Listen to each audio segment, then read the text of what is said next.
Welcome to The Explainer. Today we're diving into something really powerful from the MEDA Foundation. It's all about this journey from a life that feels like you're just pretending to one that's genuinely full of purpose and, real impact. So let's kick things off with a question that, honestly, so many of us are probably asking ourselves on the quiet. You know that feeling? Like you're split into different pieces, playing all these different roles that just don't quite feel like, well, you. And in a world that's always telling us to fit in, just asking this question can feel like a small act of rebellion, can it? To really get what this means, let's think about someone. Let's call her Maya. She's a super talented artist, but her day job? It's stable, sure, but it's this uninspiring corporate gig.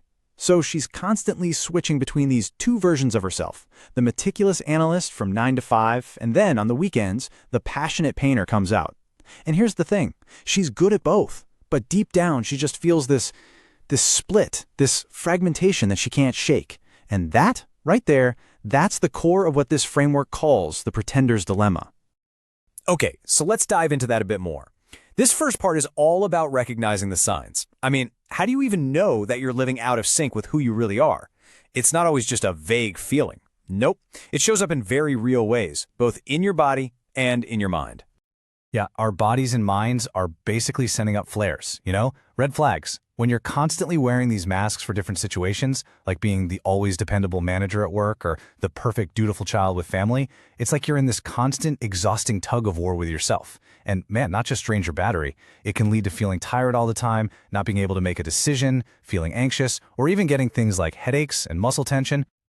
So, okay, recognizing the problem is huge. That's step one. But what's the solution? This is where the framework makes a really cool shift. It moves from just diagnosing the issue to actual concrete action. And it's all about finding what it calls your true nature. Think of it like your own personal compass and North Star that can guide you in all your decisions. And true nature might sound a little mystical, but it's not. It's actually super practical. It's where three really concrete things come together. First, your core values. The things that are just non-negotiable for you. Second, your innate talents, the stuff you're just naturally good at. And third, your deepest passions, the things that light you up and give you energy. Now here's the magic. This is the crucial part. When you can get your actions, your job, your relationships, all of it to line up with that true nature, something amazing happens.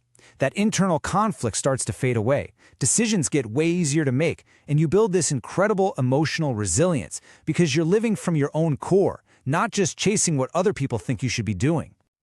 And, this isn't some brand new idea. It's actually grounded in centuries of wisdom. I mean, think about it. From the ancient Greeks saying, "Know thyself," to all sorts of Eastern traditions, the message has always been the same. Knowing who you are is the foundation for a life that actually means something.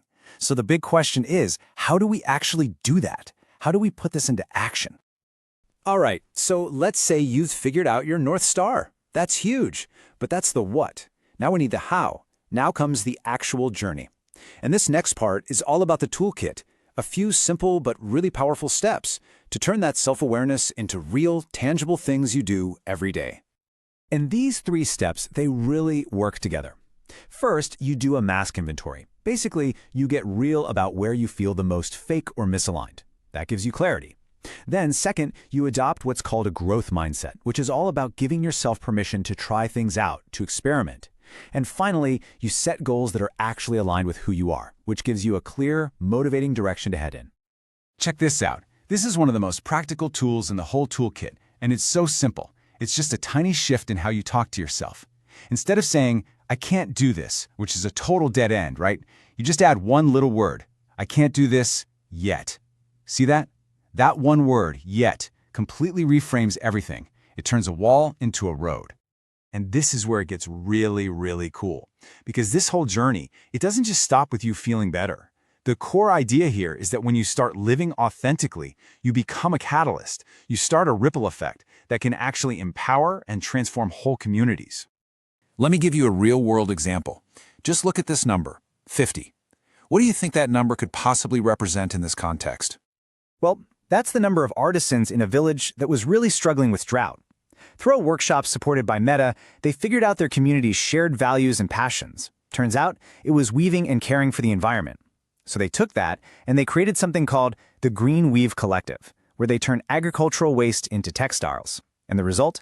a 70% jump in their income, and a business that's now thriving all on its own. Or how about a story about just one person? Meet Rohan, an autistic entrepreneur. Now, instead of trying to cram himself into a job that didn't fit, he looked at his unique strengths, a deep passion for patterns, and a real talent for coding, and he built a role around that. He launched his own platform, and he called it Neurocode. So what happened? What was the result of him taking that authentic action? Well, within just the first year, Neurocode was working with 40 different businesses. But here's that ripple effect again. His company also created paid projects for 15 other autistic coders.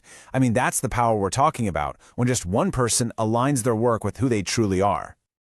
So the big takeaway from all the MEDA Foundation's work is really summed up right here. This idea of living authentically. It's not some fluffy luxury. It's the absolute foundation for resilience, for real joy, and for making a lasting positive impact, not just for you, but for everyone around you. So we've just walked through this whole journey, right? From being a pretender to becoming a pioneer. And really, that just leaves one final question. A question for you. What pioneer is waiting inside you to get started?